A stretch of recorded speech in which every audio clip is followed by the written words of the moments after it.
Alors hop, avec Victorine de Swappen et moi de l'ADI, on va vous présenter ce webinaire. Micro-entreprise ou société, quel statut choisir? Je vous propose qu'on prenne un peu une petite minute ou deux pour laisser à tout le monde le temps d'arriver, parce qu'il y a toujours quelques mini-retards. Pour lancer le webinaire, je vous propose que le temps qu'on se présente avec Victorine, vous nous mettiez vous dans le chat quel est votre projet d'activité, et où est-ce que vous êtes basé? Comme ça nous permet, nous, éventuellement de savoir à qui on parle et de s'adresser correctement. Tu veux commencer par te présenter, Victorine? Ouais. Du coup, moi, je me présente. Du coup, donc, je travaille chez Swappen. Je suis consultante en création de société. Donc, j'accompagne dans toutes les démarches de création. Donc, voilà, j'accompagne les entrepreneurs du début de leur projet jusqu'à l'immatriculation de leur société. Et donc, pendant ce webinaire, je vais vous présenter les différents tips quand on se lance, les différents statuts. Si vous avez des questions, n'hésitez pas à les poser via le chat. Et après, quand c'est des questions plus relatives à votre projet, vous pourrez prendre rendez-vous avec un conseiller. Nous, voilà, avec plaisir, on pourra répondre du coup à votre projet. Et donc, le webinaire va durer aux alentours d'1 heure, un petit peu plus. On se gardera un créneau à la fin si vous avez des questions. Et de toute façon, vous recevrez tous le replay à la suite. Super, merci. Donc je vois que dans le chat, on a c'est assez varié, parce qu'on a du VTC, du thérapeute, du consultant, j'ai vu quoi d'autre? Bref, j'ai vu beaucoup de choses et ça vient de partout en France, de Bourg-en-Bresse, de Toulouse, Ouais. de Rennes. Donc super, bienvenue. Donc rapidement, moi je suis Auguste, je travaille au siège de l'ADI sur les sujets d'accompagnement. Et donc voilà, je vais être là pour faire un peu la médiation de la webconférence et récupérer vos questions si vous en posez dans le chat pour les poser après à Victorine ou répondre quand ça se rentre dans mon champ de compétences. Donc voilà. Je vois qu'on est 115. Oui. On va pouvoir lancer doucement. Oui, je pense. Hop. Et voilà. Je te laisse la main sur la présentation. Ouais, parfait. Alors, donc, pour débuter ce webinaire, on va voir ensemble les différentes questions à se poser quand on se lance du coup en société ou en micro-entreprise. Et donc, pour vous indiquer, c'est le genre de questions que nous, du coup, on a de la part de nos clients dès le premier appel quand on fait le point avec eux. C'est les questions qu'on leur pose et également eux les questions qui se posent de leur côté. Donc, au niveau des 4 questions, donc, généralement, la première question, ça va être quel chiffre d'affaires je pense générer la première année. Donc, nous, c'est des questions qu'on pose aux potentiels clients pour un petit peu les aider et les orienter vers le meilleur statut juridique. Et eux, c'est également des questions qui se posent en amont avant de se lancer. Combien d'argent également je dois mobiliser sur mon projet? Est-ce que je suis obligée de mobiliser une somme vraiment importante ou est-ce qu'avec 1 euro symbolique, je peux lancer mon projet? Les questions qu'il est important également de se poser, c'est de quelle aide je vais pouvoir bénéficier. Alors, il y a des aides dont vous allez être au courant, mais il y a également d'autres aides qui vont être mises en place par votre commune, votre département. Et c'est important de se renseigner en amont parce qu'on ne viendra pas vous l'indiquer généralement. Donc, toujours faire des recherches avant. Et également, donc, la question que les potentiels du coup créateurs se posent régulièrement, c'est quelle rémunération j'envisage sur mon projet. Est-ce que c'est une activité sur laquelle je souhaite me rémunérer tous les mois? Est-ce que ça sera plutôt une activité complémentaire? Et donc, c'est des choses sur lesquelles on les aide à faire le point pour ensemble du coup déterminer le meilleur statut juridique. Donc, la première question relative au chiffre d'affaires, pourquoi cette question est importante? Parce que tout simplement, elle va permettre de mesurer l'ampleur du projet. Est-ce que, comme j'ai indiqué, c'est une activité sur laquelle on est à 100%? C'est une activité qu'on voit sur le long terme, sur laquelle on souhaite se rémunérer tous les mois? Ou est-ce que c'est plutôt une activité secondaire? On est déjà salarié ou on a déjà des aides à côté, on ne souhaite pas forcément se rémunérer et on souhaite plutôt se verser les bénéfices ou maximiser la trésorerie.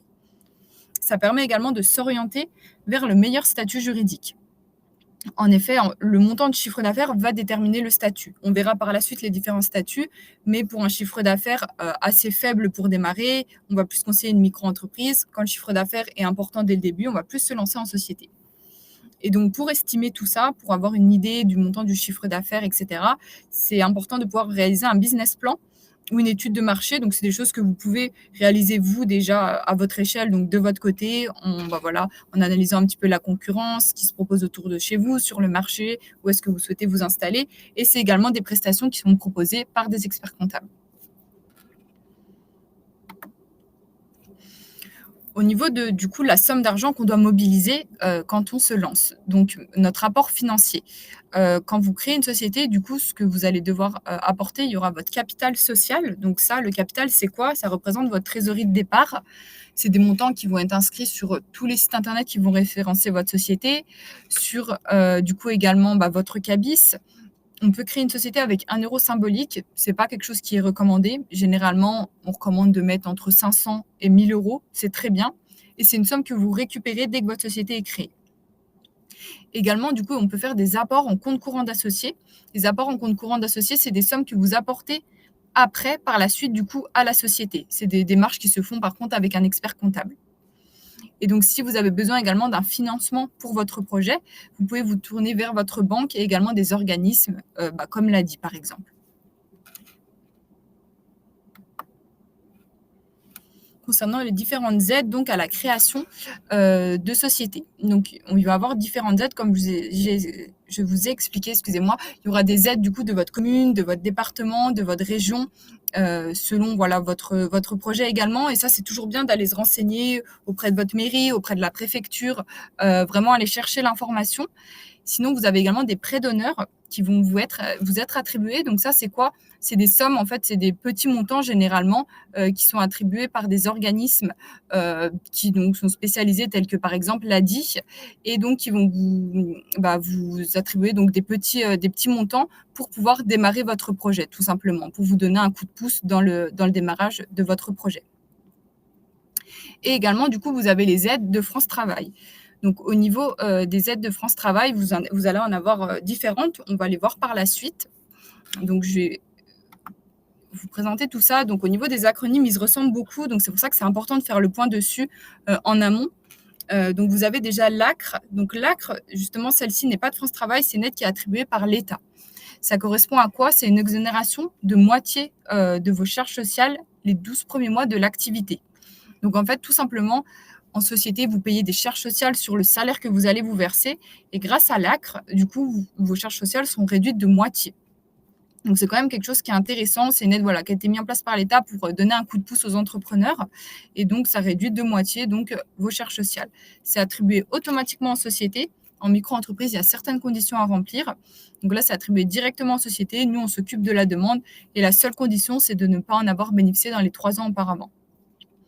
Je vois qu'il y a une question, est-ce qu'on récupère son capital en cas de fermeture de société? Alors déjà, vous récupérez votre capital quand la société est créée, c'est-à-dire que quand votre société est créée, vous allez ouvrir un compte pro et du coup, on va vous revirer la somme de capital directement sur ce compte pro au niveau de notre système avec Swappen. Donc, c'est vraiment votre trésorerie de départ. Et également, quand vous allez... alors, tout dépend du type de fermeture, mais si vous allez dissoudre votre société, c'est également possible de pouvoir récupérer du coup également le capital. On avait aussi rapidement une question sur est-ce qu'il y a des frais lors d'une transition d'une micro-entreprise vers une entreprise individuelle au réel? Alors, quand la transformation, elle se fait directement si c'est de micro-entreprise à entreprise individuelle. Si vous dépassez les seuils pendant 2 ans, ça se fait automatiquement, donc il n'y a pas de frais. Et pour passage de micro-entreprise à société, pareil, il n'y a pas de frais dans le sens où ça ne sera pas une transformation, ça sera vraiment une fermeture de la micro-entreprise qui se fera gratuitement. Et une ouverture de société, une création du coup de société. Et donc nous, Swappen, on accompagne justement également gratuitement dans le processus de création. Merci beaucoup pour ces précisions. Voilà, et c'est la fermeture plutôt d'une société qui engendre des frais assez importants aux alentours des 2 000 €. Donc voilà, quand même bien être sûr quand on se lance en société. Et donc ensuite, pour parler des différentes aides donc de France Travail cette fois-ci, donc on a donc la première aide, celle dont vous allez entendre parler le plus, c'est les ARE. Tout simplement, les ARE, c'est le versement de vos indemnités chômage, 100% de vos indemnités versées tous les mois. Donc vous touchez votre chômage tous les mois. C'est intéressant, cette aide, elle est intéressante quand les personnes souhaitent se lancer. Pourquoi? Parce que généralement, quand ils bénéficient de cette aide, ils ne vont pas se rémunérer sur la société, ils vont maximiser leur trésorerie et plutôt du coup se verser les bénéfices en fin d'exercice. Et l'autre aide du coup attribuée par France Travail, c'est l'ARS. L'ARS, du coup, c'est une aide à la création, à la reprise de société. Et là, ça va être 60% de vos droits versés sous la forme de 2 virements. Une partie à la création et l'autre partie au bout de 6 mois. Et en fait, avec cette aide-là, vous allez pouvoir cumuler du salaire, donc vous allez pouvoir prendre du salaire à côté.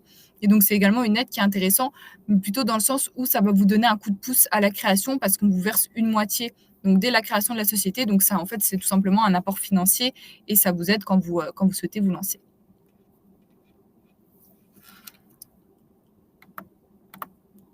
Hop. Alors, je vois qu'il y a pas mal de questions dans le chat. Ouais, j'essaie de les compiler, de les poser après, si ça te va. On avait juste une petite question qui nous demande, comment est-ce que avec quel statut on se verse le plus d'argent?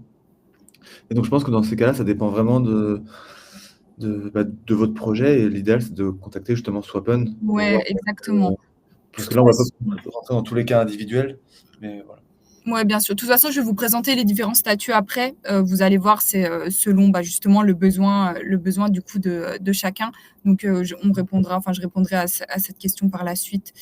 Quel impact sur l'ARE si on verse les bénéfices? Oui, bonne question. Du coup, au niveau de l'impact sur l'ARE, alors quand on touche les ARE, il ne faut pas se rémunérer parce que ça va impacter vos droits, voire même les stopper. Et donc, au niveau du versement des bénéfices, ce qu'on appelle les dividendes en société, il n'y a aucun texte de loi qui l'indique clairement. C'est-à-dire que dans certains cas, vous pouvez vous verser les bénéfices en fin d'exercice, ça ne va pas venir impacter vos droits, et dans d'autres cas, ça va venir les impacter. Donc pour ça, il faut toujours reconfirmer avec votre conseiller France Travail pour être sûr, dire écoutez, je souhaiterais me verser les dividendes, est-ce que vous pensez que ça va stopper mes droits, stopper mes ARE ou non? Donc toujours reconfirmer en amont. En tout cas, par contre, le fait de se rémunérer va forcément impacter les droits, voire même du coup les stopper. Alors du coup, quelle rémunération j'envisage sur mon projet? Est-ce qu'en effet, j'envisage plutôt une rémunération mensuelle, quelque chose d'assez régulier ou non? Alors du coup, vous allez avoir tout l'intérêt de la société, 2 choses possibles. Soit vous allez vous verser donc un salaire chaque mois, parce que c'est votre principale entrée d'argent, votre principale activité. Soit vous décidez de vous verser les dividendes. Donc les dividendes, c'est quoi? C'est les bénéfices que vous versez une fois dans l'année au moment de votre exercice de clôture. Et également, donc, vous pouvez faire le choix de ne pas vous verser de salaire. Donc, justement, ce qui est le cas des personnes qui vont toucher qui vont avoir des indemnités chômage ou qui vont être salariés à côté ou qui ont déjà une autre société sur laquelle ils se rémunèrent. Si on ne souhaite pas se rémunérer sur la société, il y a un statut sur lequel, ou si on ne prend pas de salaire, on n'a aucun minimum de charges sociales à payer. Et là, c'est quelque chose qui est intéressant. Donc, on va passer donc enfin aux différents statuts. Donc là, vous allez avoir un peu plus de visibilité sur concernant votre situation personnelle. Donc, au niveau des différents statuts. Donc, vous avez 2 types de statuts en France, soit les statuts qu'on appelle donc entreprise individuelle. Ça signifie quoi? Ça signifie que vous êtes imposé en votre propre personne. Donc, dans ces statuts, on retrouve la micro-entreprise et l'entreprise individuelle classique. Et vous avez également donc des statuts de société que nous, Swappen, justement, on accompagne dans les démarches. On accompagne entreprises individuelles classiques et sociétés. En société, vous avez SASU, dit SAS quand vous êtes plusieurs associés, et EURL, dit SARL quand vous êtes plusieurs associés.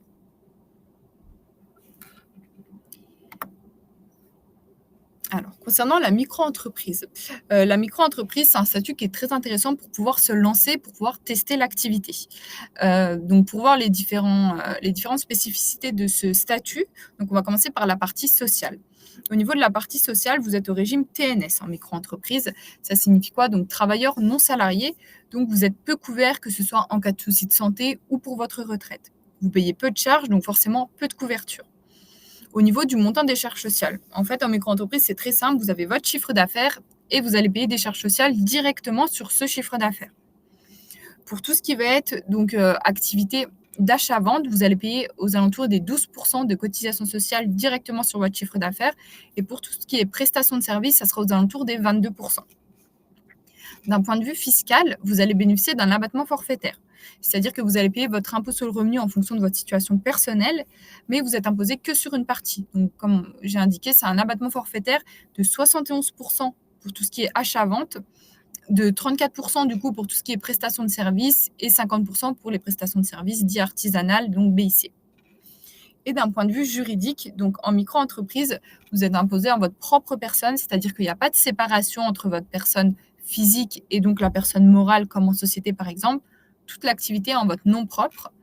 Et donc, au niveau des démarches, c'est très simple. Il y a très peu, du coup, de déclarations à faire. C'est une déclaration à l'URSSAF du chiffre d'affaires qui se fait tous les 3 mois. Donc, en termes de gestion, c'est très simple et il n'y a pas besoin de prendre un expert comptable pour gérer, comme en société.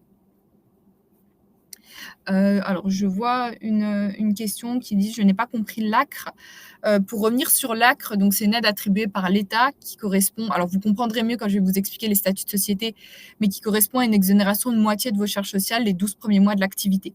Donc vous allez payer un montant de cotisation sociale sur le chiffre d'affaires que vous versez et du coup, l'ACRE va permettre de diviser par 2 ce montant de cotisation sociale les 12 premiers mois.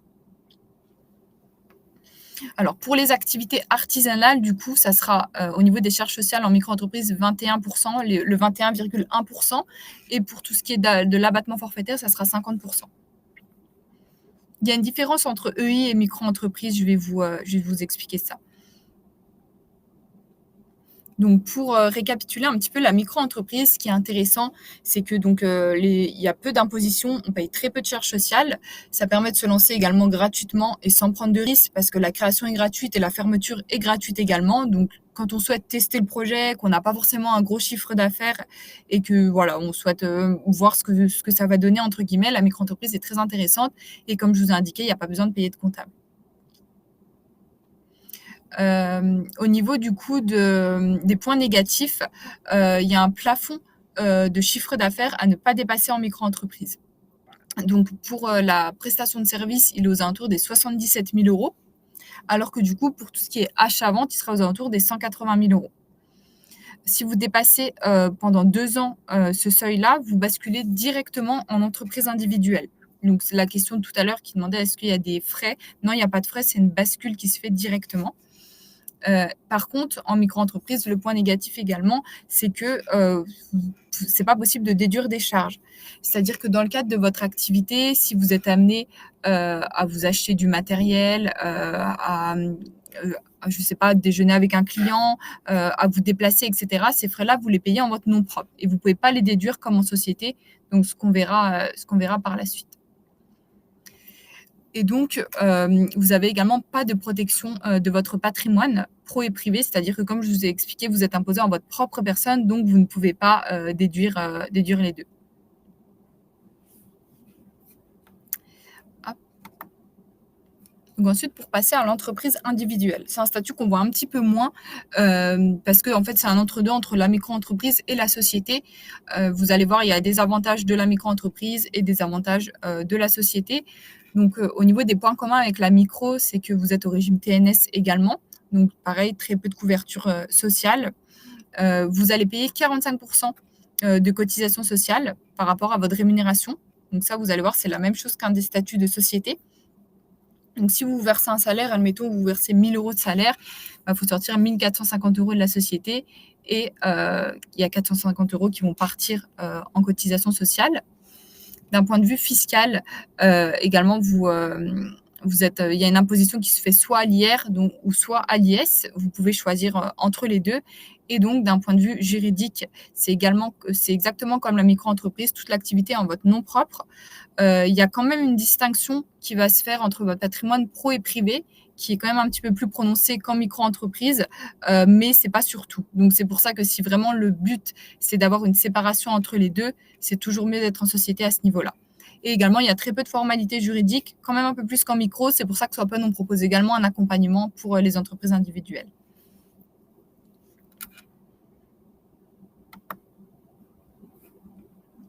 Et donc, pour un petit zoom sur l'entreprise individuelle, donc il y a la possibilité de déduire des charges du CA. Donc, vous pouvez également faire passer des frais sur votre entreprise individuelle. Et il n'y a pas de plafond du coup de chiffre d'affaires. C'est pas comme en micro-entreprise où vous êtes plafonné. Il n'y a pas de seuil. En fait, vous pouvez réaliser 20 000 € de chiffre d'affaires comme vous pouvez réaliser 200 000 € de chiffre d'affaires.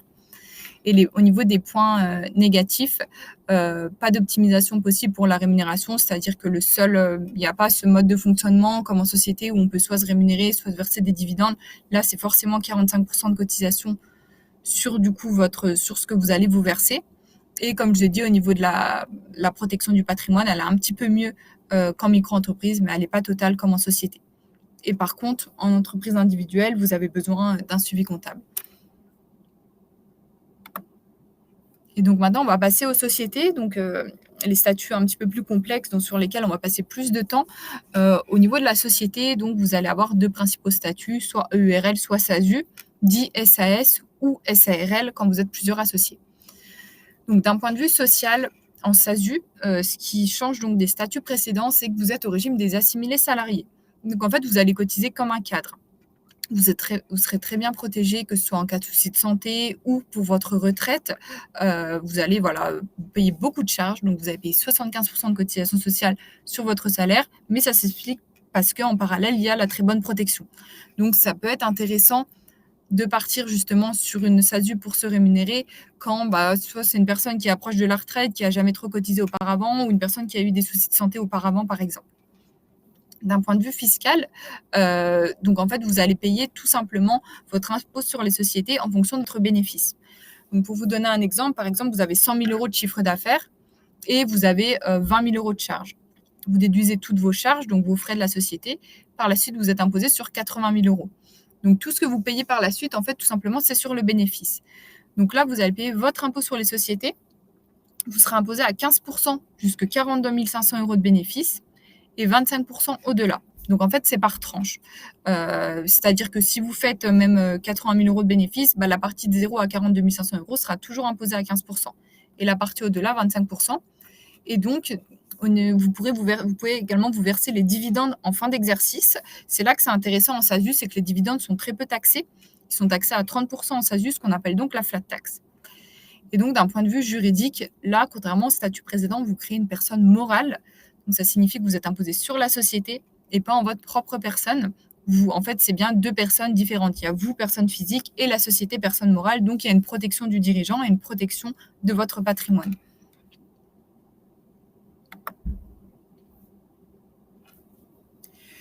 Et donc, au niveau des points positifs et des points négatifs, il y a une protection du patrimoine. Donc, quand vous êtes en société, comme je viens de vous l'indiquer, vous pouvez également vous verser des dividendes au moment de la date de clôture qui sont soumis qu'à 30%. Donc, c'est quelque chose qui est assez intéressant. Et donc, il y a une optimisation qui est possible dans le sens où vous pouvez faire soit le choix de vous rémunérer, soit plutôt de vous verser des dividendes. Soit, si vous ne vous rémunérez pas en SASU, ce qui est intéressant, c'est que vous n'avez pas de minimum de charges à payer. Donc, vous ne versez pas de salaire, vous n'avez pas de minimum de charges sociales et vous pouvez verser les dividendes soumis qu'à 30% en fin d'exercice. Il y a une bonne protection sociale et une bonne cotisation pour la retraite dans le cas où on se rémunère, encore une fois. Vous devez, si vous êtes amené à vous rémunérer en SASU, établir des fiches de paye. Et comme je vous l'ai indiqué, pas de salaire égale pas de minimum de charges sociales à payer. Au niveau des points plutôt négatifs, on appelle ça rémunération traditionnelle car vous allez payer beaucoup de charges. Ce n'est pas quelque chose qui est souple au niveau de la rémunération. Généralement, pour les personnes qui souhaitent se verser un salaire tous les mois, ce n'est pas forcément un statut adapté, sauf encore une fois, comme j'ai indiqué, pour les personnes qui, pour des raisons précises, ont besoin d'une très bonne cotisation. Et bien sûr, en SASU, vous avez besoin de payer un suivi comptable. C'est pas obligatoire, mais très fortement recommandé. C'est très rare qu'une personne gère seule la comptabilité de sa société parce que c'est quelque chose de très complexe et une seule petite erreur peut engendrer des coûts très importants. Donc voilà, très important d'avoir un comptable dès le début de l'activité.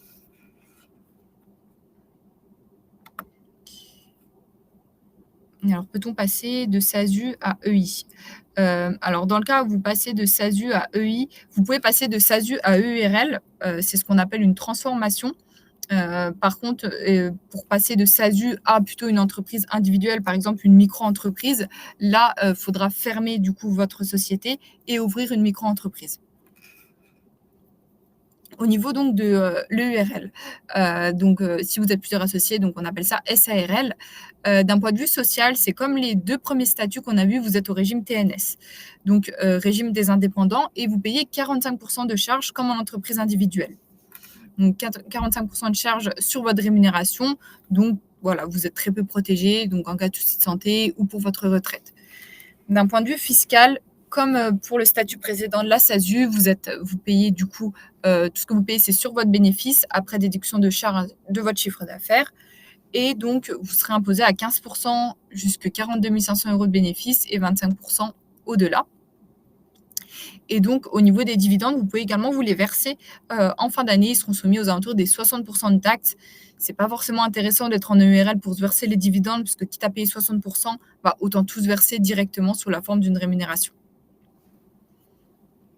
Et donc, d'un point de vue juridique, bah, comme pour la SASU, il y a bien une distinction qui est faite entre votre patrimoine pro et privé, donc bien une séparation qui est faite entre les deux et une protection du dirigeant. Pour que vous sachiez, comme j'ai indiqué au début, vous allez tous recevoir le replay par mail. Donc, si ça va un petit peu vite, vous en faites pas. Voilà, vous aurez tout le replay à la suite. Et donc, pour conclure, au niveau de l'EURL, au niveau des avantages, donc voilà, encore une fois, donc protection de votre patrimoine. C'est un statut qui est adapté pour se rémunérer parce que du coup, vous allez payer 45% de charges, ce qui est quand même plus avantageux qu'en SASU, vous payez 75 à 80%. Justement, là, pour la personne qui avait la question au niveau de l'ACRE, pour donner l'exemple, par exemple, en SASU, c'est 45, en EURL, excusez-moi, c'est 45% de charges sur la rémunération. Et donc, si vous bénéficiez de l'ACRE, à la place de payer 45%, vous allez payer qu'aux alentours des 20-25% les 12 premiers mois de l'activité. Il y a une optimisation qui est possible. Donc, comme en SASU, c'est possible soit de faire le choix de se verser un salaire, soit plutôt de se verser les dividendes. Et ce qui est super avantageux avec l'EURL, c'est que vous pouvez vous rémunérer quand vous le souhaitez. Vous pouvez vous verser un salaire quand vous voulez. Vous n'êtes pas obligé d'établir des fiches de paye à chaque fois. Vous pouvez changer le montant chaque mois. Donc, c'est un statut qui est assez souple au niveau du versement du salaire.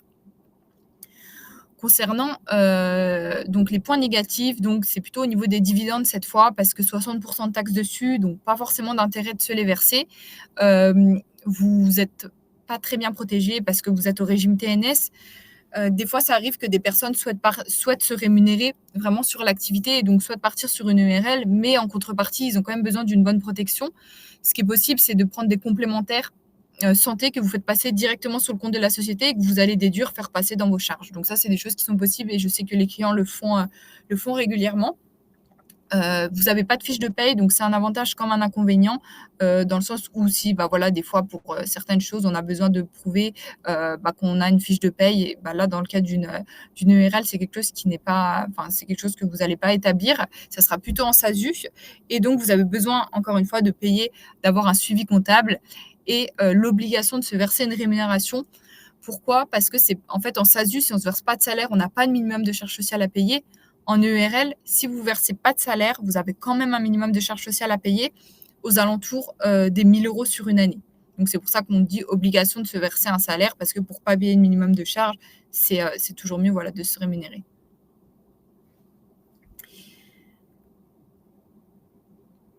Donc, au niveau des principales différences, donc pour récapituler, au niveau des différents statuts, donc au niveau de l'entreprise individuelle, vous avez votre chiffre d'affaires, vous allez donc pouvoir déduire vos charges, vous allez payer vos cotisations sociales et tout le reste, du coup, votre bénéfice, donc vous allez pouvoir vous le verser, tout simplement. La micro-entreprise, tout ce que vous payez, en fait, c'est sur votre chiffre d'affaires. C'est la principale différence entre tous les autres statuts, c'est qu'il n'y a aucune déduction de charges et aucune protection de votre patrimoine. Et donc, en société, pour récapituler un petit peu l'EURL et la SASU, qui sont des statuts un petit peu plus complexes, vous avez votre chiffre d'affaires. Donc, admettons que vous avez 100 000 € de chiffre d'affaires. Vous allez déduire toutes vos charges parce que vous serez amené à vous déplacer chez un client, vous avez déjeuné avec le client, vos frais de péage, de carburant, votre matériel de bureau, etc. On va l'estimer, par exemple, à 20 000 € de charges. Ça, vous allez les déduire de votre chiffre d'affaires. Donc, 100 000 moins les 20 000 € de charges, vous serez imposé sur votre bénéfice sur 80 000. Contrairement à la micro, on aurait été imposé directement sur 100 000. Ensuite, si vous versez un salaire en EURL, vous allez payer 45% de cotisation sociale sur ce salaire. Alors que donc, en SASU, si vous versez un salaire, ça sera 75 à 80%. Principale différence, parce qu'en SASU, régime des assimilés salariés, gros montant de charges parce que très bonne protection. EURL, régime TNS, travailleurs non salariés, montant des charges un peu moins élevé parce que moins bonne protection. Ensuite, vous allez payer votre impôt sur les sociétés. Donc ça, on le paye dans les deux cas, que ce soit EURL ou SASU. Vous serez imposé à 15% jusqu'à 42 500 € de bénéfices et la partie au-delà, donc de 42 500 € à, admettons, 80 000 €, 25%. Et donc, à la fin, tout le bénéfice restant, vous pouvez vous le verser. Si vous le versez en EURL, il y a 60 de taxes dessus. Concrètement, c'est assez rare qu'on parte sur une EURL pour se les verser. Et si vous voulez verser par contre en SASU, c'est 30 de taxes dessus, ce qu'on appelle donc la flat tax. Vous n'êtes pas obligé de vous les verser, vous pouvez les laisser dans la société pour réinvestir l'année suivante et maximiser votre trésorerie.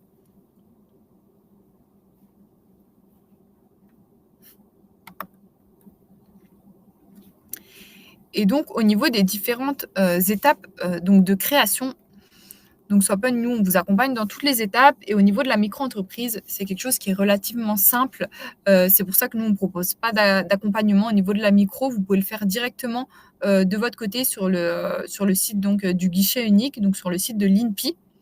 Vous avez un formulaire que vous allez compléter vous allez présenter votre activité, etc.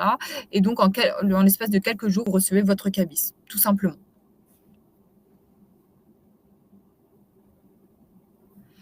Pour créer une société, donc avec Swapun, au niveau des démarches, donc la première étape, c'est donc un rendez-vous donc vous pouvez contacter directement le standard, on vous transférera un commercial en direct ou prendre rendez-vous avec un conseiller directement. Et donc, au niveau de ce qu'on vous propose, donc sur le premier rendez-vous, on va faire le point ensemble par rapport à votre projet, comme ce que je vous ai expliqué au début. Donc, vous expliquez un petit peu votre projet, quand est-ce que vous souhaitez vous lancer. On fait le point ensemble, savoir si vous êtes plusieurs associés, si vous allez avoir des employés. Et donc, voilà, là, on fait le point également par rapport à votre situation perso pour vous aiguiller vers le meilleur statut. Si on en conclut qu'il y a un statut de micro-entreprise, on vous conseillera du coup de contacter le site de l'INPI directement pour entamer les démarches. Si c'est une entreprise individuelle ou des statuts de société, nous, on vous accompagne. Et dans ce cas-là, on se fixe un prochain rendez-vous qu'on appelle rendez-vous de création. Ce rendez-vous-là, donc, c'est un rendez-vous qui durera une vingtaine de minutes et durant lequel on va collecter toutes les informations qui vont permettre de rédiger vos statuts. Donc, ça prend en compte le nom que vous voulez donner à la société, où est-ce que vous souhaitez la domicilier, des informations sur vous en tant qu'associé et pour tout ce qui est régime fiscal, régime de TVA, etc. Nous, on est là justement pour pouvoir vous conseiller. Ensuite, du coup, donc, une fois qu'on a collecté toutes ces informations, on vous envoie un lien et via le lien, vous avez accès à la plateforme sur laquelle on a rempli vos infos. Vous pouvez tout vérifier, apporter des modifications si besoin et télécharger vos justificatifs. Donc, les justificatifs de base dans la création d'une société, c'est pièce d'identité, justificatif de domicile, vraiment des éléments de base. Et quand c'est des activités réglementées, on demande les diplômes ou l'expérience qui prouve du coup que vous avez tant d'années d'expérience dans le secteur. Une fois donc que vous avez tout validé, on a une juriste qui prend le relais, qui vous envoie votre projet de statut par mail et également le RIB de notre notaire. Votre projet de statut, tout simplement, c'est comme votre cabis de votre société, mais un peu plus développé. C'est comme si c'était le règlement intérieur de la société. Au niveau des frais, je vais vous expliquer juste après, du coup, au niveau des montants. Donc, vous recevez votre projet de statut et également le RIB de notre notaire. Donc, comme je vous l'ai expliqué, quand vous créez une société, vous devez déposer un montant de capital. Et pour ça, Swapun, on vous met à disposition notre notaire partenaire. On vous le met à disposition totalement gratuitement.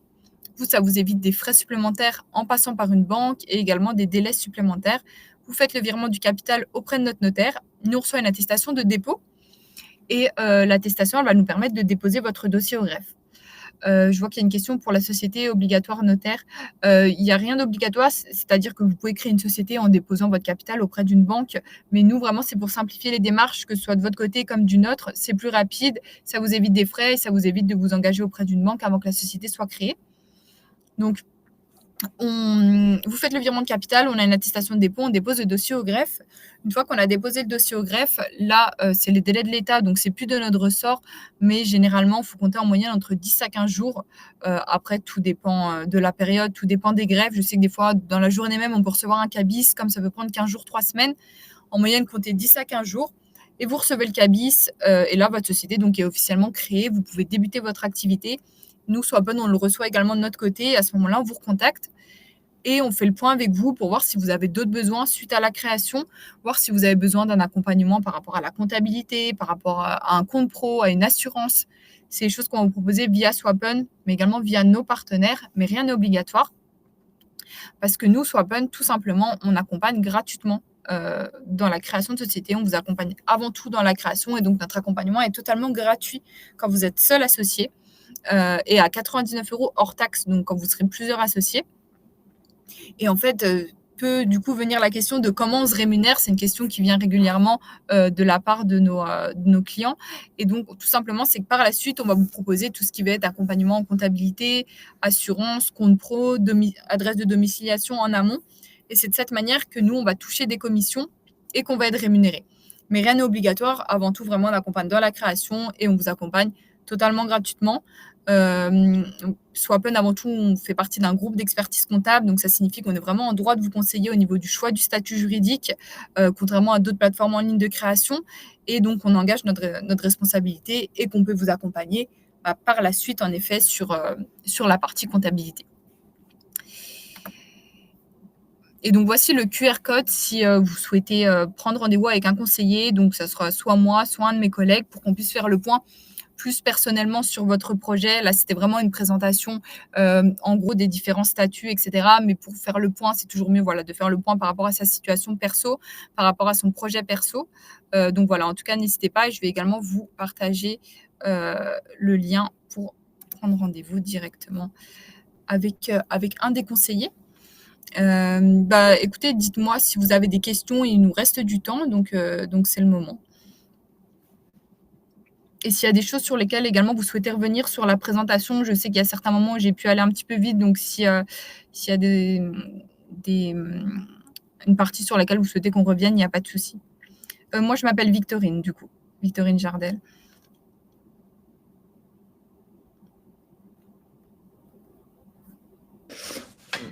Merci Victorine pour la présentation. Il y avait quelques questions qui demandaient à revenir sur l'ACRE, je crois. Est-ce que tu peux nous refaire une rapide petite... Ouais, au niveau de l'ACRE, je vais revenir sur la présentation. Je vois également une question là comme ça. Peut-on faire plusieurs activités? Oui, c'est possible de faire plusieurs activités sur une même société. Bien sûr, il faut éviter d'avoir 10 activités complètement différentes, parce qu'en fait, plus il va y avoir d'activités, plus vous allez payer une assurance qui sera coûteuse. Donc, c'est toujours bien, au moment de la création, on fait le point ensemble concernant les différentes activités que vous souhaitez réaliser. Mais après, voilà, il ne faut pas non plus en mettre trop si vous n'êtes pas sûr de les réaliser.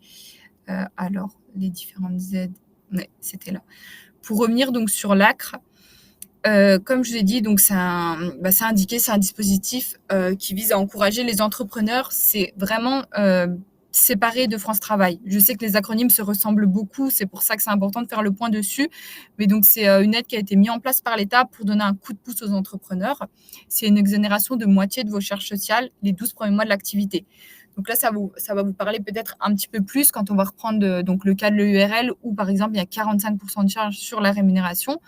Demain, je me lance en EURL. J'ai jamais bénéficié de l'ACRE puisque la seule condition, c'est de ne pas en avoir bénéficié dans les 3 ans.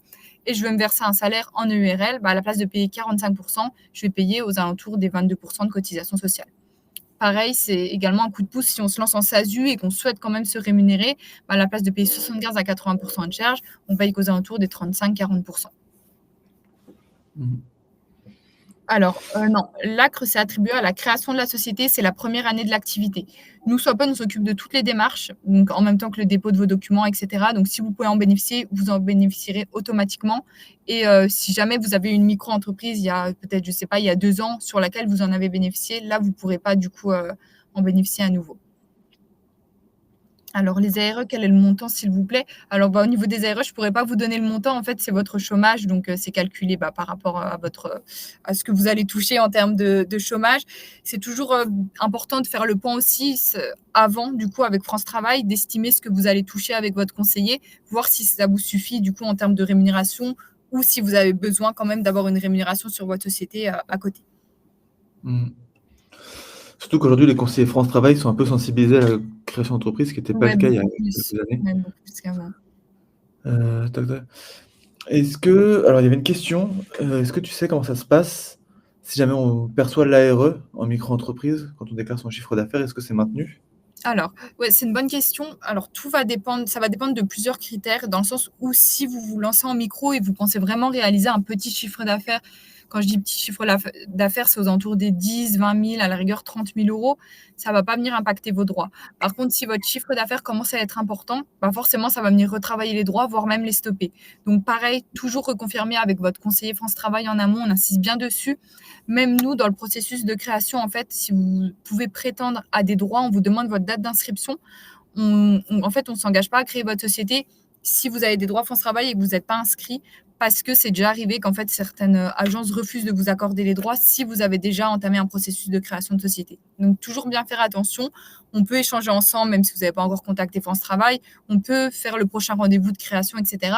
Mais vraiment, le moment où on va déposer votre dossier, on s'assure que vous êtes bien inscrit pour pouvoir, du coup, bénéficier de vos indemnités chômage. Surtout que France Travail, c'est une structure qui est assez décentralisée. Du coup, Ouais, les tout directives à fait. nationales sont parfois plus ou moins mis en place, localement. Ouais, tout à Donc fait. Et il y aura voilà. des sons de cloche différents selon les agences généralement.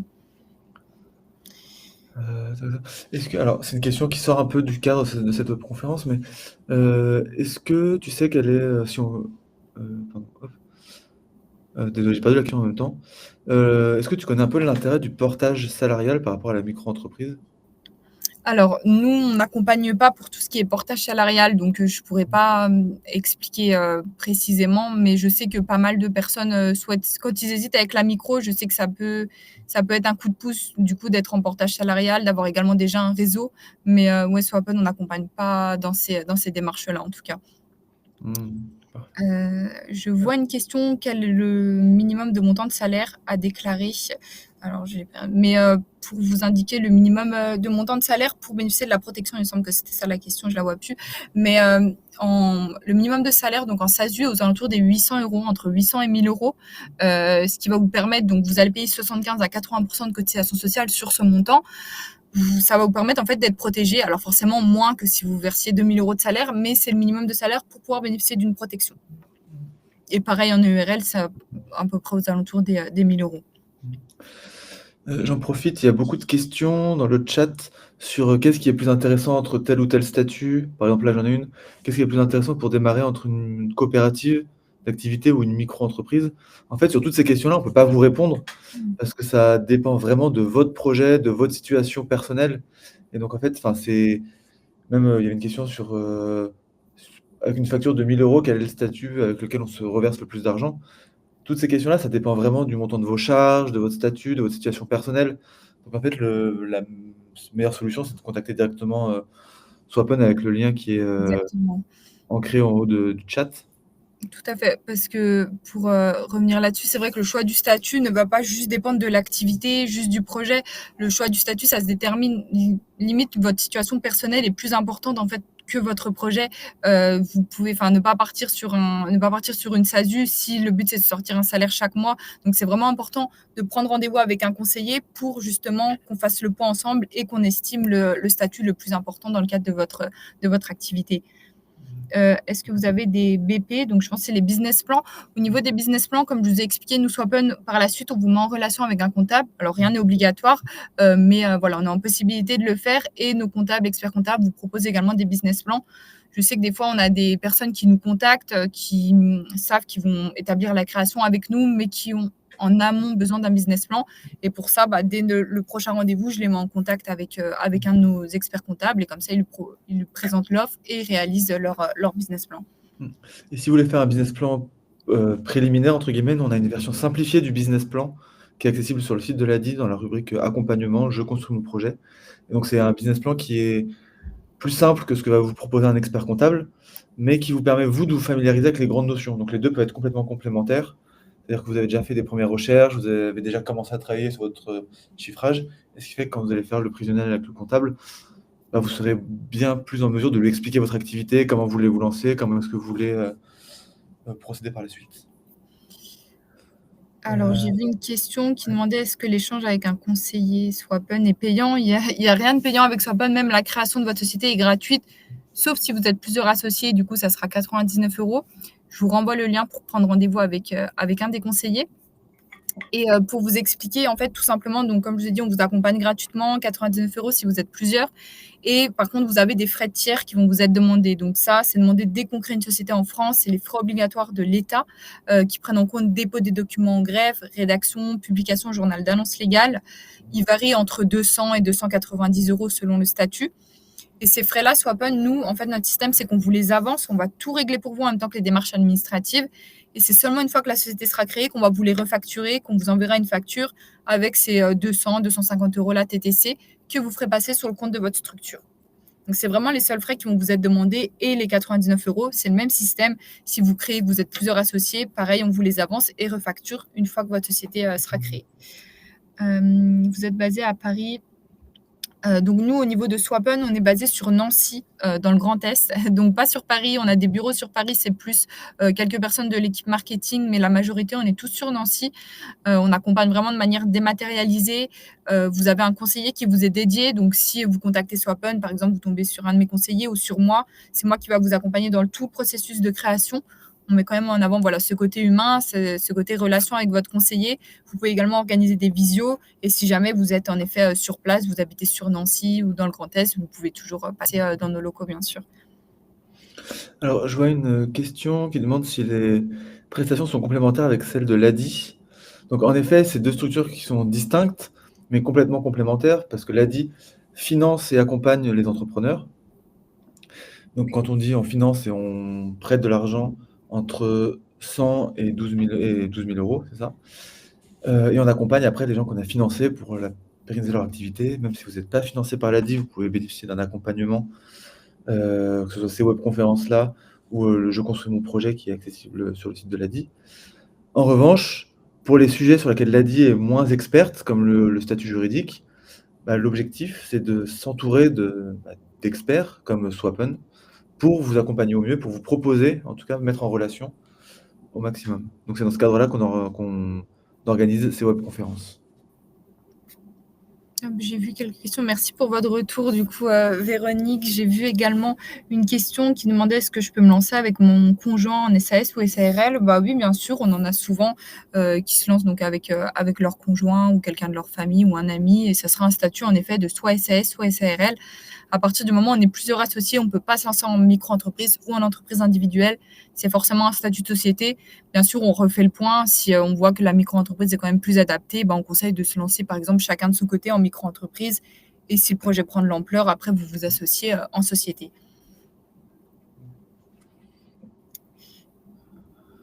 OK. Activité en VTC, OK. Hop, on a beaucoup de questions, mais un peu. Oui. Ta ta. Quelle est l'activité en VTC quand on crée l'entreprise consultant en freelance, transport, service à la personne? Alors, Fares, vous souhaitez vous lancer en tant que VTC, c'est ça? Si ouais, alors du coup, nous, on a un objet social pour les VTC. Je l'ai plus comme ça en tête, mais on met toujours la même activité pour les activités de VTC. Après, on précise c'est quel type du coup de VTC. C'est pour du transport également sanitaire, et cetera. Mais on a un objet social déjà prédéfini. Et alors, je ne sais pas si j'ai bien compris la question, mais en tout cas, vous pouvez également proposer par exemple une activité sur la même société, une activité de VTC, une activité de freelance à côté. C'est quelque chose qui est totalement possible. Juste, comme je vous l'ai dit, veillez à faire attention de ne pas avoir énormément d'activités sur la société non plus, parce que vous allez prendre une assurance qui va coûter relativement cher. Hop, j'avais une question de Vladimir sur les aides de l'ADI. Alors l'ADI, propose des microcrédits. Donc des microcrédits, c'est des prêts qui sont, à un taux d'intérêt de 8,85 %, mais qui peuvent être adossés à des prêts d'apport en capital ou des prêts ou des prêts d'honneur à taux 0 E. Donc en fait, enfin, c'est le principe du microcrédit. Un peu, donc c'est des taux d'intérêt assez élevés, mais c'est des petites sommes et étalées sur du long terme. Donc ça vous permet de pas payer trop de mensualités. Fares, pour revenir sur votre question, oui, je pense que vous voulez savoir si c'est relatif à de la prestation de service ou une activité d'achat-vente. En tout cas, le domaine d'activité, ça serait relatif à la prestation de service. Oui, c'est de la prestation de service. L'achat-vente, c'est vraiment quand on va vendre un produit. Pour un projet de fabrication de produits pharmaceutiques et cosmétiques, quel statut recommander? Bah, ça, c'est comme on l'a indiqué avant, ça va vraiment dépendre de votre situation personnelle. Vous pouvez autant vous lancer en micro-entreprise qu'en société. Tout va dépendre du chiffre d'affaires que vous pensez réaliser et de votre situation perso.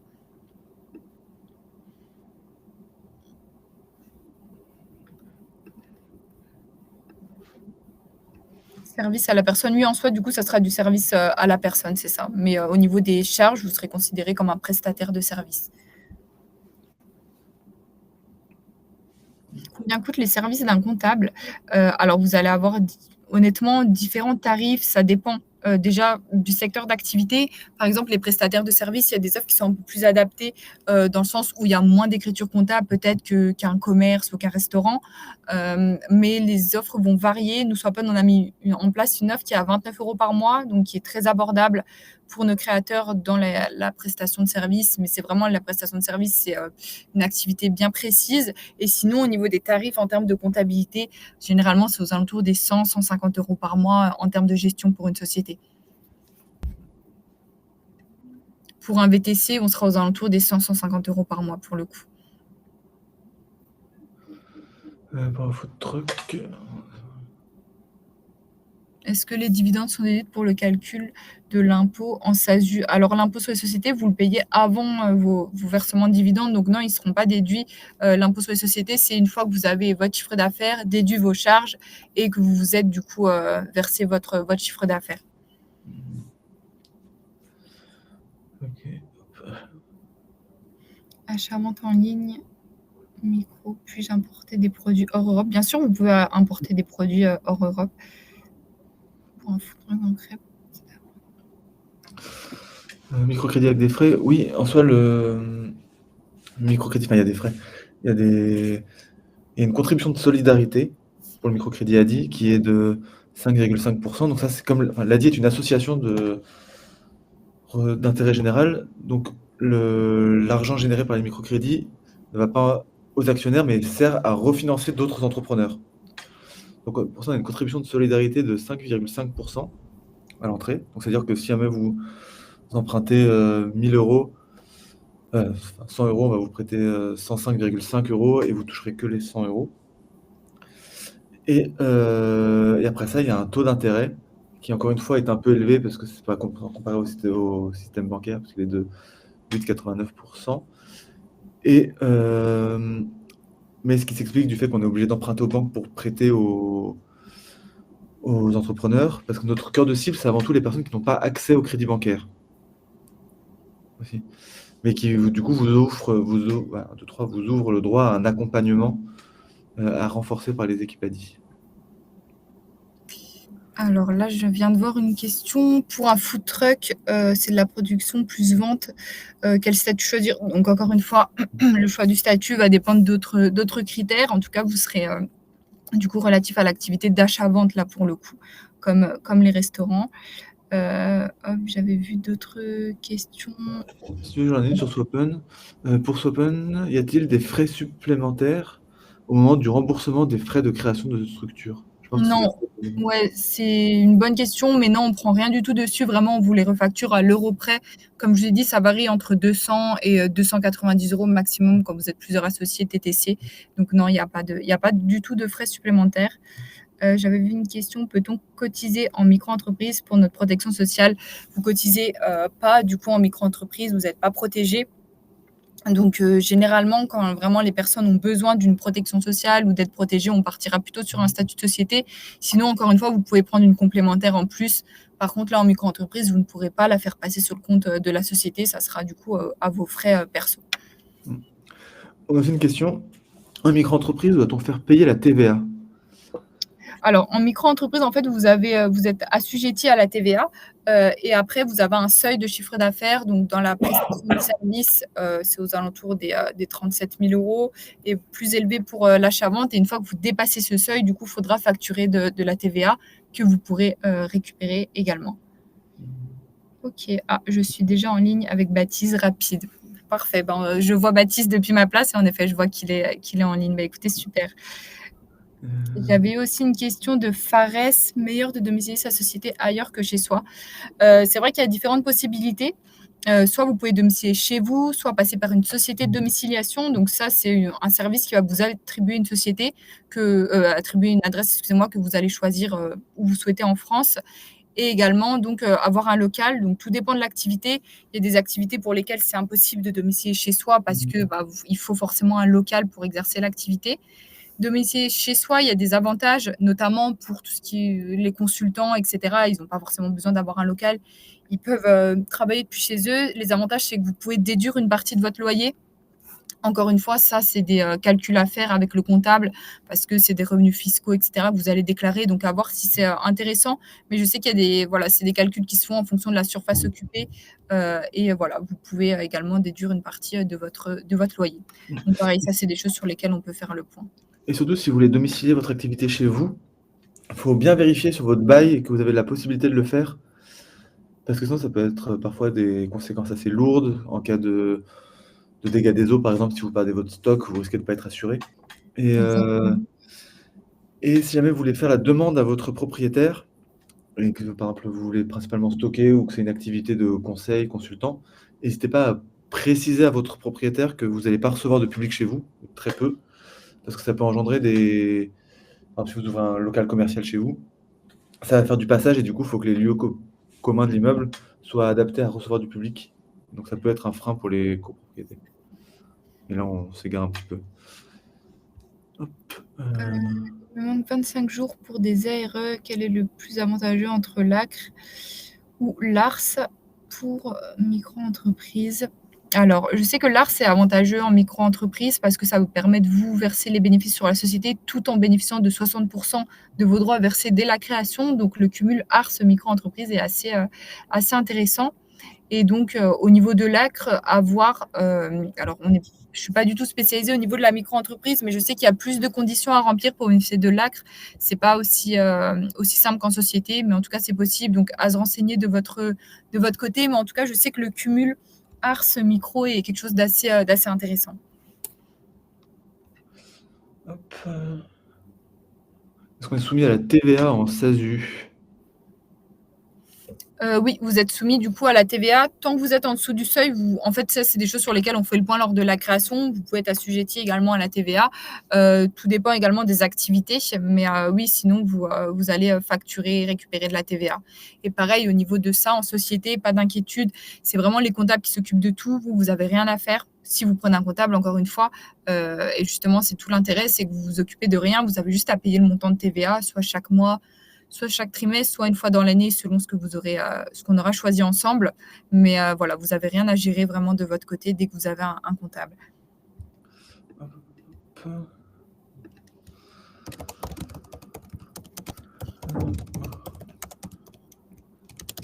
Ici, hop. Voilà, hop, j'ai une question sur l'assurance. Donc je vais juste renvoyer le numéro de téléphone de la plateforme Madi pour des questions sur l'assurance. Ouais. L'acre est-il possible pour les personnes au RSA? Alors de moi-même, je vous dirais que oui, parce que j'ai jamais entendu le cas comme quoi c'était pas possible. Mais pareil, quand on bénéficie d'aides telles que le RSA, faut toujours se renseigner avant, même avant de créer une société. C'est toujours bien de refaire le point, voir si c'est possible de se rémunérer, etc. dessus, être sûr que ça stoppe rien de votre côté. Donc toujours, si vous bénéficiez d'indemnités, que ce soit France Travail ou quoi que ce soit, toujours vérifier en amont pour être sûr.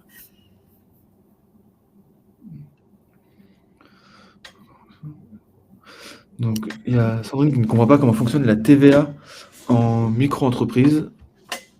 Alors, en micro-entreprise, vous n'avez pas de TVA. En fait, vous êtes assujetti à la TVA. Et par contre, c'est en société que vous, du coup, vous allez payer de la TVA et en récupérer. C'est pour ça que c'est assez avantageux aussi la micro-entreprise pour démarrer. Pour commencer mon activité VTC, la micro, j'ai perdu la question, mais oui, demandez si. Pour commencer une activité en VTC, la micro est préférable? Point d'interrogation. Alors, bah, encore une fois, je vais me répéter, mais ça dépend d'autres critères. Après, ce qu'il faut dire, c'est que l'activité de VTC, c'est une activité sur laquelle vous avez beaucoup de charges.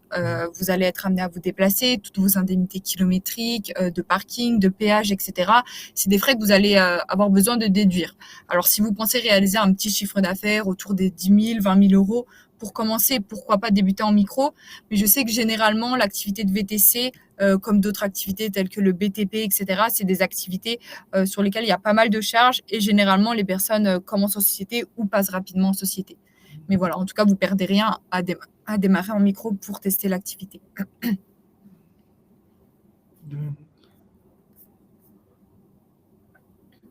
Est-ce que c'est une utopie de créer? Est-ce que le comptable doit être domicilié dans le même pays que la société? Alors c'est une bonne question. Pour moi, oui, ça paraît être très logique parce que c'est pas la même fiscalité selon les pays. Donc si vous avez une société, qui est domiciliée en France, et que la comptabilité est gérée dans un autre pays, ça risque d'être, pas géré de la même façon, c'est pas les mêmes taux d'imposition. Donc pour moi, oui, ça paraît logique que votre comptable soit également en France si votre société est en France. Non, en effet, la TVA n'est pas récupérable non plus en micro-entreprise. C'est pour ça que c'est avantageux, mais on est quand même vite restreint quand on souhaite, par exemple, récupérer la TVA.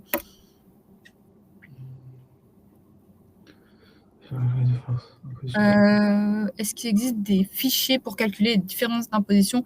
Oui, vous en avez, il y a des simulateurs en ligne. Après, nous, Swap'n également, on peut vous proposer des simulations. Si vraiment on voit que vous êtes un profil qui hésite entre la micro et la société, on a des conseillers spécialisés à ce niveau-là qui peuvent vous réaliser, qui font en fait des ateliers avec des simulations en direct selon vos chiffres. Donc, c'est des choses que nous, on propose également avec Swap'n. Non, en effet, on ne suit pas les activités dans les DOM-TOM parce que, ouais, par la suite également, on ne peut pas accompagner au niveau de la comptabilité. C'est vrai que, ouais, c'est dommage. Hop, je crois qu'on arrive à la fin du temps Ouais. dédié à cette webconférence. On peut peut-être prendre une dernière question s'il y en a une qui arrive. Allez-y, n'hésitez pas. J'ai l'impression que c'est bon. Hop, quelle est la charge sociale d'un artisan? Fabrication vente 21%. Alors ça, normalement, c'est indiqué sur le site de l'URSSAF directement. Ça va dépendre des statuts, ça va dépendre de beaucoup de choses. Mais en micro-entreprise, je crois que c'est en effet 21, quelque chose. Ouais, j'ai pas vu la question, mais en effet, c'est ça pour les activités artisanales. Meilleurs vœux. Ok, j'ai l'impression que c'est bon au niveau des questions. Ouais. Bah, merci à vous en tout cas Merci à d'avoir vous. participé avec toutes vos questions.